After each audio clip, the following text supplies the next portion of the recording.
قوم کو قرضے لے کر نخروں پر راضی کرنا ووٹ لینے کے لیے، یہ اسٹریٹجی چل رہی ہے ہمارے حکمران. بالکل ایسے ہی پاکستان میں چونکہ ایک بحث ہوتی ہے اور پھر بڑا ایک کریک ڈاؤن بھی چلتا ہے اکنامکس کے حوالے سے، بالخصوص جب بجٹ پاس ہونا ہو روڈ پہ کھڑے ہو جاتے ہیں کہ بھائی جان آپ نے ٹیکس نہیں بھرا ہوا، پراپرٹی سیل کر دی جاتی ہیں. تو ریونیو کے یا کلیکشن کے ذرائع کیا ہیں پاکستان کے اندر؟ کیونکہ یہاں پر ٹرینڈس یہ ہے کہ ہماری جو اکانومی ہے اس میں انفارمل سیکٹر بہت زیادہ، جو کیش بیسڈ اکانومی ہے. ٹھیک ہے، تو ہوتا کیا ہے کہ سارے لوگ ٹیکس نہیں بھرتے، بالکل صحیح. اور اس کے علاوہ جب ٹیکس نہیں بھرتے تو گوشوارے بھی جمع نہیں کراتے.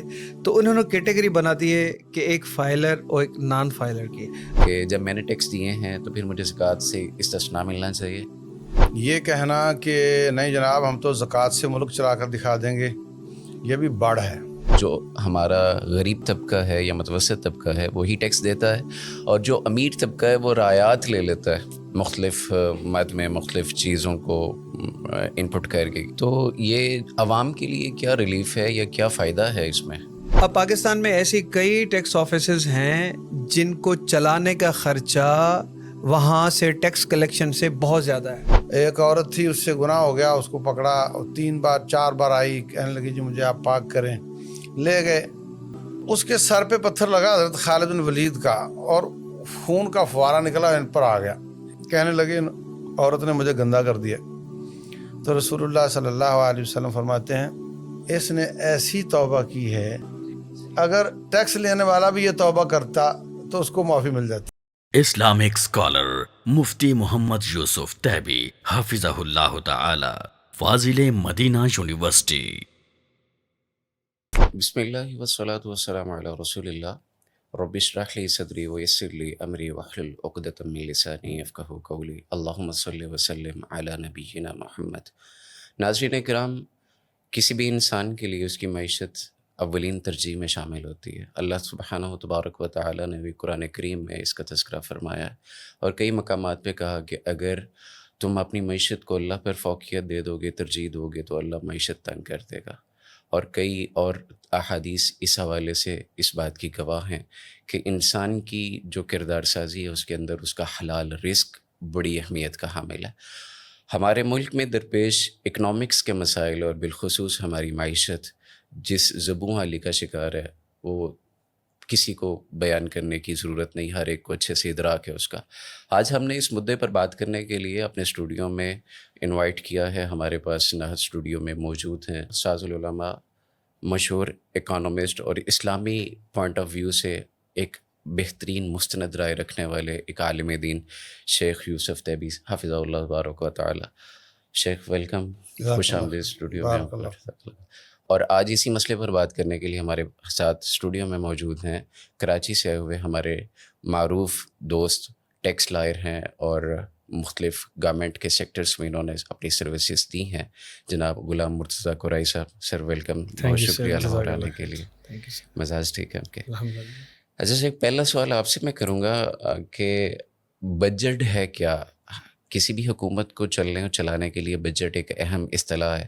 ہر سال یہ اناؤنس کیا جاتا ہے، پیش کیا جاتا ہے، اور اس میں کافی ساری چیزیں ہیں جو جن سے عوام نالاں بھی ہوتی ہے. تو اس کی ذرا ایک مستند جامع تعریف جس سے عام عوام کو سمجھ آئے کہ یہ بلا کیا ہے. سب سے پہلے تو آپ کا بہت شکریہ کہ آپ نے مجھے یہاں پر دعوت دی.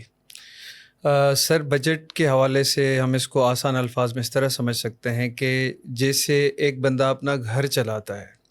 اب گھر چلانے کے لیے اس کو آمدنی کے ذرائع چاہیے جہاں سے آمدنی آئے، اور اس کے بعد اس کے خرچے ہوتے ہیں. خرچوں کے بعد وہ کچھ اپنے لیے چیزیں جیسے کہ قیمتی چیزیں وہ بناتا ہے، گھر بناتا ہے، گاڑی لیتا ہے اور مختلف چیزیں. پھر اگر مثال کے طور پر اس کے پاس پیسہ زیادہ ہے جی، تو وہ باہر کے چکر لگاتا ہے، حج عمرہ کرتا ہے، گھومنے جاتا ہے. تو آمدنی، اس کے بعد اس آمدنی کو کس طرح اور کس مد میں خرچ کرنا ہے، اور اس کے بعد اگر ہمارے جو ایسٹس ہیں یا ہماری جو آمدنی زیادہ ہے اس سے ہم کیا کیا چیزیں زیادہ لے سکتے ہیں. اسی طرح اگر ایک ملک کی اکانومی میں دیکھیں تو بجٹ کا جو مفہوم ہے وہ یہ ہے کہ ہمارے پاکستان کے آمدنی کے ذرائع کون کون سے ہیں، کہاں سے ہمیں پیسہ ملتا ہے. اس کے بعد یہ جو پوری گورنمنٹ ہماری مشینری چل رہی ہے، اب اس گورنمنٹ مشینری میں ایگزیکٹو ہے, جوڈیشری ہے, پارلیمنٹ ہے, سیکیورٹی ایجنسیز ہیں, اور بہت سارے ادارے کام کر رہے ہیں. تو ان اداروں کو چلانے کے لیے خرچہ چاہیے. جی. اس کے علاوہ ہمارے پاس صوبے ہیں, ان صوبوں کو بھی مختلف ذرائع سے آمدنی جو آتی ہے ان کو ان سے حصے شیئر کیے جاتے ہیں. اس کے علاوہ جو پاکستان یعنی پاکستان ہمارا ملک ہے, اس میں اسکول بنانے ہیں, روڈ بنانے ہیں, ایئرپورٹس بنانے ہیں. جی بالکل.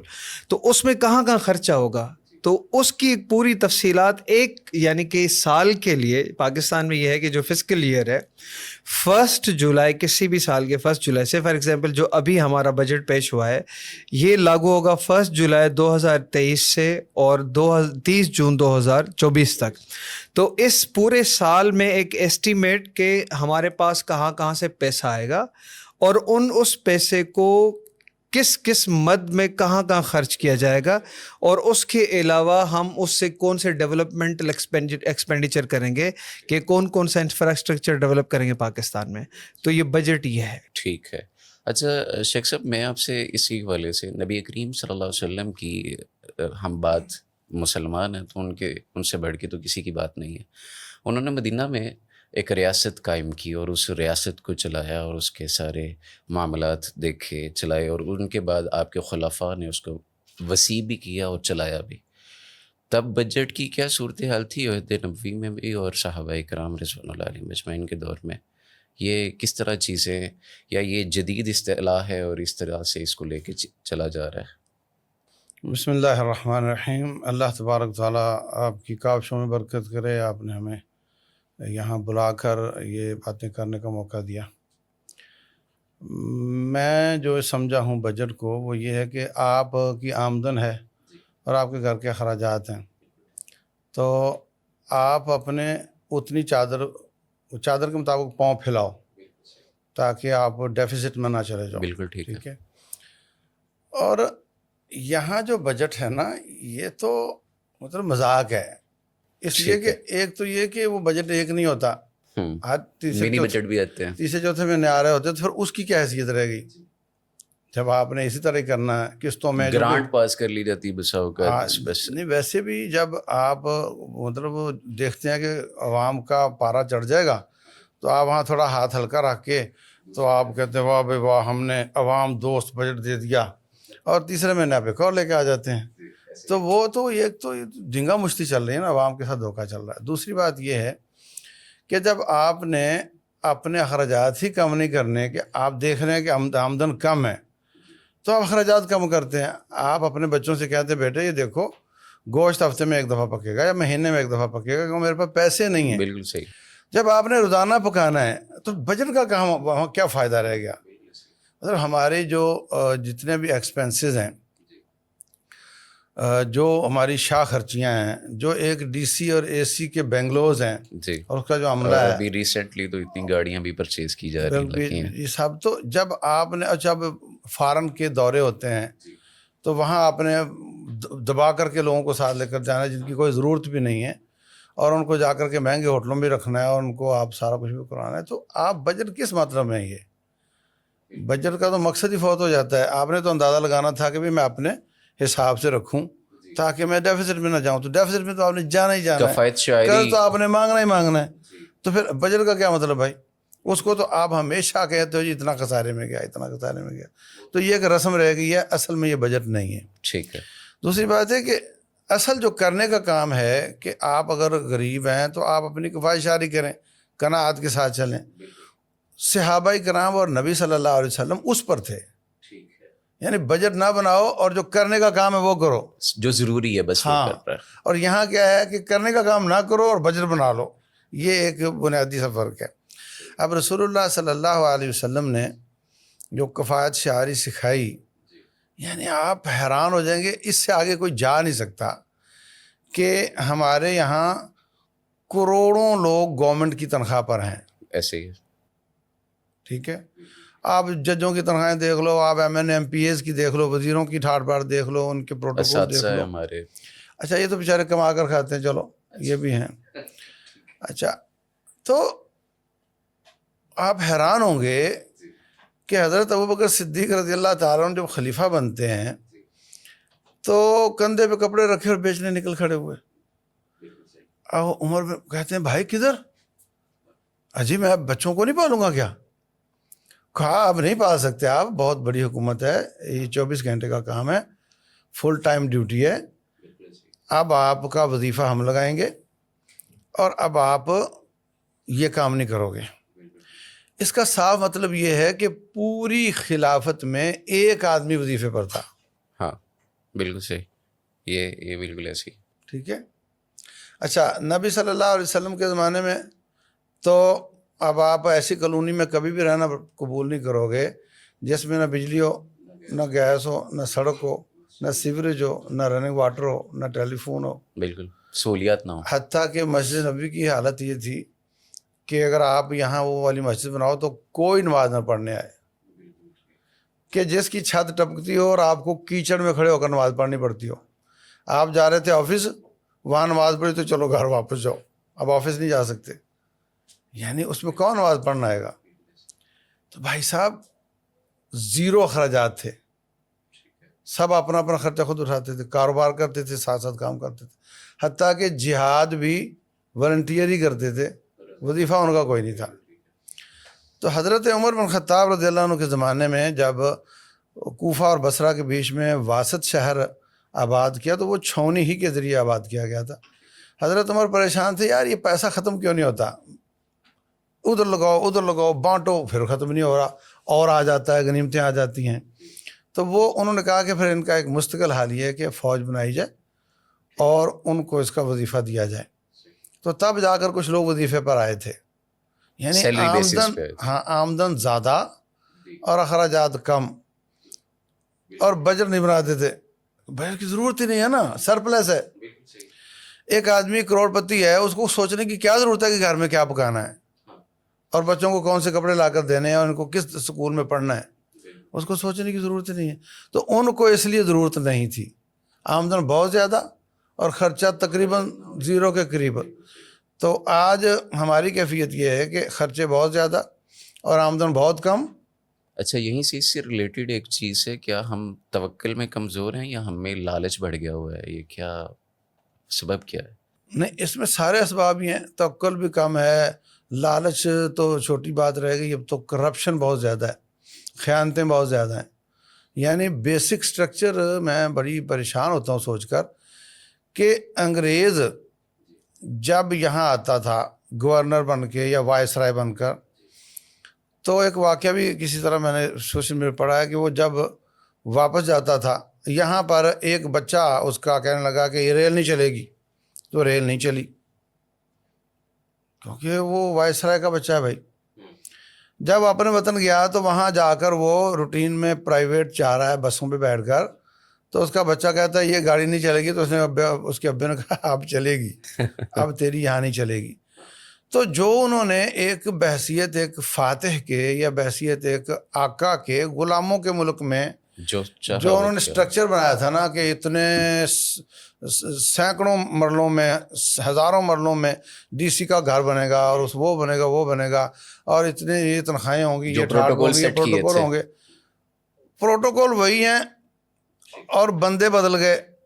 یعنی ان کا پروٹوکول اپنے ملک میں یہ نہیں تھا، ان کا وہی پروٹوکول اپنے ملک میں ہے.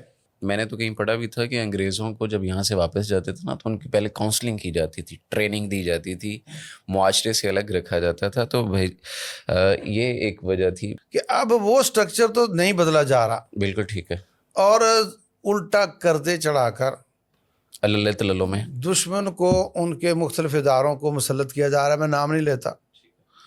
اچھا اب اس کا جو الٹیمیٹ رزلٹ کیا آ رہا ہے کہ آپ پر ٹیکس بڑھائے جا رہے ہیں، اور ٹیکس کدھر جا رہے ہیں کہ جب وہ اتنا بڑا سٹرکچر وہی والا چل رہا ہے، شاہانہ خرچے وہی چل رہے ہیں. تو ایک زمانہ تھا کہ ہم اپنے ملک میں رہنے والے کافر سے اس کی زندگی کی حفاظت اور فیسیلیٹیٹ کرنے کے بدلے 1 دینار سالانہ لیتے تھے بس اوقات، جس کو جزیہ کہتے تھے، کہ ابھی اب تجھے کو ہاتھ لگائے تو ہم ذمہ دار ہیں، تیری ہماری ذمہ داری ہے، رسپانسبلٹی ہماری ہے. اس سیکیورٹی کے عوض اس سے لیتے تھے. آج اس کے برعکس ہم یہ ٹیکسوں کی شکل میں جاتا تو ادھر ہی ہے نا, فی مطلب قرض کی شکل میں یا اس پر سود کی شکل میں جہاں بھی جاتا ہے. بالکل ایسے. اچھا, جو جب بھی شرطیں لگتی ہیں وہ یہی لگتی ہیں کہ عوام پر اتنا بڑھاؤ, عوام پر اتنا بڑھاؤ. تو اب میری نظر یہ دیکھ رہی ہے کہ وہ الٹ ہو گیا ہے, جو ہم کبھی لیتے تھے اور الٹ ہو گیا ہے, اور ہم کچھ پے کر کے دیتے تھے, اب وہ پے وے بھی کوئی نہیں ہے اور ہم سے لیا جا رہا ہے. بالکل نچوڑا جا رہا ہے بڑے بڑے برے طریقے سے. اچھا غلام حسین صاحب, میں آپ سے یہ جاننا چاہوں گا کہ پاکستان میں چونکہ ایک بحث ہوتی ہے اور پھر بڑا ایک کریک ڈاؤن بھی چلتا ہے اکنامکس کے حوالے سے, بالخصوص جب بجٹ پاس ہونا ہو, روڈ پہ کھڑے ہو جاتے ہیں کہ بھائی جان آپ نے ٹیکس نہیں بھرا ہوا, پراپرٹی سیل کر دی جاتی ہیں. تو ریونیو کے یا کلیکشن کے ذرائع کیا ہیں پاکستان کے اندر, کیسے کیسے یہ جنریٹ ہوتا ہے, اکٹھا ہوتا ہے؟ اور کیونکہ بجٹ میں تو پھر آگے یہ ہے نا کہ کیسے اس کو ہم نے لگانا ہے, خرچ کیسے کرنا وہ اگلی بات ہے, لیکن اس کا جنریٹ ہونا اور یہ چیز جو ہے. بالکل شیخ صاحب نے بڑا جامع اس پہ تبصرہ فرمایا ہے. اصل میں میں زیادہ تر جو فوکس کروں گا ٹیکنیکل چیزوں پر, اور کیونکہ ہم ایک ایسی معیشت میں رہ رہے ہیں جو کہ انٹرنیشنلی انٹیگریٹڈ اکانومی ہے. ہم آئسولیشن میں نہ رہ رہے ہیں اور نہ ہی ہمارے پاس کوئی ایسے ذرائع کہ ہم آئسولیشن میں اس ملک کو چلا سکیں. اب سب سے پہلی بات یہ کہ جتنے ظاہر ہمارے خرچے ہیں اور جو اس ملک کو چلانے کے لیے جو ہمیں اسباب و ذرائع درکار ہیں, تو ہمارے پاس ایک تو ریونیو کے ذرائع ہیں, جس میں سب سے زیادہ جو ہمیں ٹیکس کلیکٹ کرنا پڑتا ہے وہ انکم ٹیکس کی مد میں ہوتا ہے. دوسرا سیلز ٹیکس آن گڈس جو فیڈرل گورنمنٹ لگاتی ہے. اس کے بعد فیڈرل ایکسائز ڈیوٹی ہے, کسٹمز ڈیوٹی ہے, اور اس کے علاوہ جو یہ میں نے بتایا کہ ریونیو ریسیٹس ہیں, ان کو وجہ ریونیو ریسیٹس. دوسرے نان ریونیو ریسیٹس ہیں جو کہ کیپٹل ریسیٹس کہا جاتا ہے. اس کو ہم آگے چل کے جو ہماری معیشت کے حوالے سے جو ان ڈیپتھ ڈسکشنس ہوگی اس میں ہم بات کریں گے اس پہ. تو ظاہری طور پہ جو ہمارے ذرائع ہیں وہ ٹیکس سے ریلیٹڈ ہیں, income tax, sales tax, federal excise duty اور کسٹمز ڈیوٹی. ٹھیک ہے, تو یہ اتنا انف ہوتا ہے کہ بجٹ کو چلا سکے یا یہ ساری چیزیں پورا کر سکے؟ نہیں. اصل میں دیکھیں, اگر ہم پچھلے سال کی بات کریں تو پچھلے سال جو ایسٹیمیٹ تھا یا بجٹ جو دیا گیا تھا وہ 14,000 بلین روپیز کا تھا, 14,000 بلین روپیز. اب اس میں آپ کو تھوڑا سا اگر بتاؤں کہ پچھلے سال ہمارے جو ریونیو جو ریسیٹس تھیں وہ کیا تھیں, تو ہمارے پاس جو ریونیو ریسیٹس تھی پچھلے سال وہ تھیں 4,300 ارب جو ٹیکسیز کی مد میں ہم نے کمائے تھے, اور جو نیٹ کیپٹل ریسیٹس تھیں وہ 3,420 ارب تھیں. جو ہم نے باہر سے پیسے یعنی کہ لیے تھے قرضے کے مد میں وہ 3,324 ارب تھے.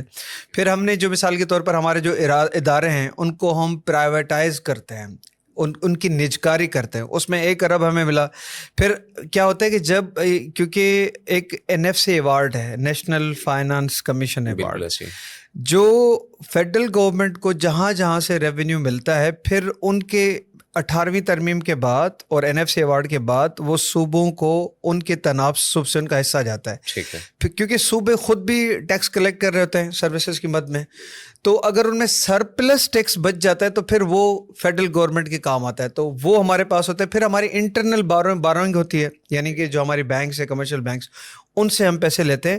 تو اپنے ذرائع اور اس کے علاوہ جو بارونگ ہے اس سے ہی پھر ہم ملک کے اخراجات کو پورا کرتے ہیں جو ہمارے ایکسپینڈیچرس ہیں. اچھا شیخ صاحب, آپ سے میں یہ جاننا چاہوں گا کہ ایک طرف ٹیکسز ہیں جو ہماری گورنمنٹ لگاتی ہے, اور ٹیکس پے کرنے والا بندہ عمومی طور پہ اس کے ذہن میں ایک سوال آ سکتا ہے, اور وہ یہ بھی ہے کہ جب میں نے ٹیکس دیے ہیں تو پھر مجھے زکوٰۃ سے استثناء ملنا چاہیے, کیونکہ زکوٰۃ تو سالانہ بنیاد پہ ہے اور ٹیکس بھی اس طرح ہے, اور ہمارا جس طرح کا ماحول ہے, قانون ہے ہمارے اوپر, ہر چیز میں ہم لوگ ٹیکس پے کرتے ہیں. تو اس زکوٰۃ کو پھر کس نظر سے دیکھا جائے گا, یا ٹیکس کو کس نظر سے دیکھا جائے گا؟ پہلی بات تو یہ ہے کہ ابھی انشاءاللہ سوالوں میں یہ بات آئے گی کہ ٹیکس انکم پر ہوتا ہے, اور یہ کہ کتنے % تک پہنچ جاتا ہے, اور یہ بھی آئے گی کہ وہ کہاں خرچ ہوتا ہے. تو یہ سوال جو ہے اس میں یہ سب باتیں ہیں کہ جو زکوٰۃ ہیں وہ صرف سیونگز پہ ہوتا ہے, اور یہ جو ہوتا ہے یہ انکم پہ ہوتا ہے, کتنا میجر فرق ہے. بالکل صحیح. اچھا, زکوٰۃ میں ایکسیپشنز ہوتے ہیں کہ آپ اتنے نصاب سے کم ہو تو آپ پر کوئی زکوٰۃ نہیں. ٹیکس تو ہم جب سانس لے رہے ہیں تو آپ نے صابن کی ٹکیا لینے جا رہا ہے غریب تو اس پر بھی ہے.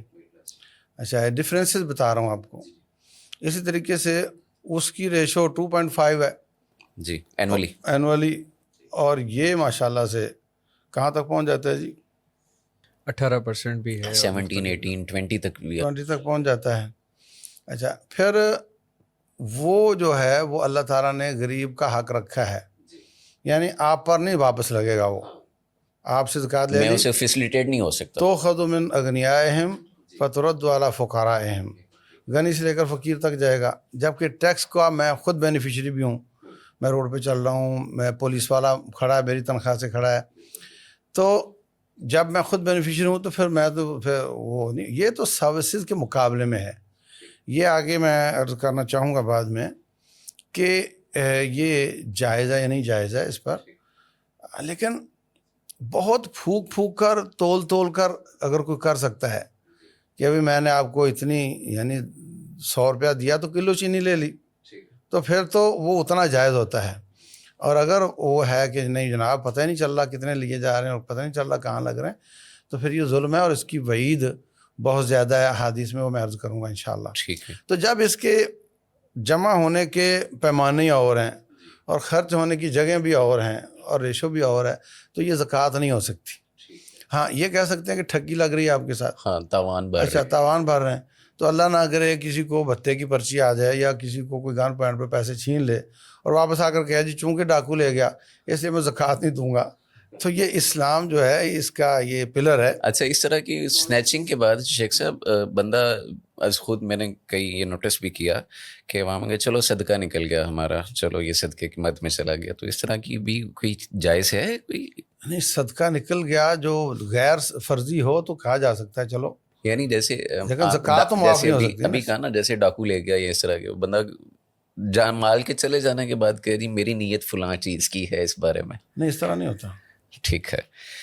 اچھا سر جی, میں آپ سے پوچھوں گا, یہ جو فیڈرل گورنمنٹ ٹیکس لگاتی ہے اور جو پروویژنل گورنمنٹ ٹیکس لگاتی ہے, ان میں فرق کیا ہے اور یہ کیا کیا چیزیں ہیں, اور سیلری پہ بھی ٹیکس اور جی ایس ٹی وغیرہ اور باقی چیزیں ہیں, یہ تھوڑا سا ڈیفائن کریں اس چیز کو کہ یہ کیا کیا فرق کیا ہے. اصل میں جو ٹیکسز ہیں وہ ٹیکسز 2 طرح کے ٹیکسز ہیں. ٹھیک ہے. تو ہمارا جو کانسٹیٹیوشن آف پاکستان ہے, کانسٹیٹیوشن آف پاکستان 1973, اس نے ٹیکس لگانے کے پاور دیے ہیں. تو ٹیکس لگانے کے جو پاورس ہیں وہ فیڈرل گورنمنٹ کو بھی ہیں اور وہ پروونشل گورنمنٹس کو بھی ہیں. تو فیڈرل گورنمنٹ کو جو ٹیکس لگانے کے پاور ہیں وہ ہے نمبر 1 انکم ٹیکس, دوسرا sales tax and goods, services پہ نہیں, ایف ای ڈی جس کو ہم فیڈرل ایکسائز ڈیوٹی کہتے ہیں, اور کسٹمز ڈیوٹی. اور جو پروونسز ہیں 18ویں ترمیم کے بعد ان کو پاور دیے گئے کہ جو سروسز اور خدمات کا شعبہ ہے اس پہ وہ پروونسز ٹیکس لیں گے. تو فیڈریشن کی طرف سے جو ادارہ جس کو ہم کہتے ہیں فیڈرل بورڈ آف ریونیو, یہ اس کی ذمہ داری ہے کہ وہ فیڈریشن کے بہاف میں ٹیکسز کلیکٹ کرے. اور مختلف جو اتھارٹیز کا قیام ہوا ہے پروونسز میں, جیسے پنجاب میں پی آر اے ہے, سندھ میں سندھ ریونیو بورڈ ہے, بلوچستان میں بی آر اے ہے, اسی طرح خیبر پختونخوا میں کے پی آر اے ہے, اور اسلام آباد کیپٹل ٹیریٹری وہ بھی فیڈریشن کے پاس ہے. اب اگر ہم تھوڑا سا ٹیکسز کو سمجھیں, جب ہم انکم ٹیکس کی بات کرتے ہیں تو ہمارے پاس اس کے لیے لا ہے انکم ٹیکس آرڈیننس 2001, اور وہ یعنی انکم یعنی آپ کی جو ارننگ ہے, آپ کی آمدنی ہے, اس پہ ٹیکس لگے گا. اب جو آمدنی مثال کے طور پر ایک انفرادی شخص کی ہو سکتی ہے, ایک پارٹنرشپ فرم جس کو شرکت کہتے ہیں اس کی ہو سکتی ہے, کمپنی فارم آف بزنس کی ہو سکتی ہے. تو وہ آمدنی کی ڈیفینیشن میں آئے اور وہ کوالیفائی کرے. تو مثال کے طور پر ایک اگر ہم انفرادی بندے کی بات کریں تو انفرادی طور پہ بندہ وہ سروسز دیتا ہے تو وہ امپلائمنٹ ہوتا ہے, امپلائی ہوتا ہے. تو امپلائی کی حیثیت سے اس کا ٹیکس ایٹ سورس کٹ جاتا ہے. جس ادارے میں کام کر رہا ہوتا ہے اس کی سلیب ریٹس دیے ہوئے ہیں, وہ بھی ہم ڈسکس کر لیں گے اور کہیں گے, تو اس پہ اس کا پہلے ہی ٹیکس کٹ جاتا ہے. اور اس کی آمدنی یعنی سالانہ آمدنی جو اس پیمانہ میجرمنٹ یہ ہے کہ اگر ایک امپلائی کی سالانہ آمدنی 6 لاکھ سے بڑھ کر ہے, 6 لاکھ تک کوئی ٹیکس نہیں دے گا. اس کے بعد اگر 1 روپیہ بھی بڑھ کر ہوگی پھر اس کے مختلف سلیب ریٹس ہیں. پھر انڈیویجول بزنس کر رہا ہے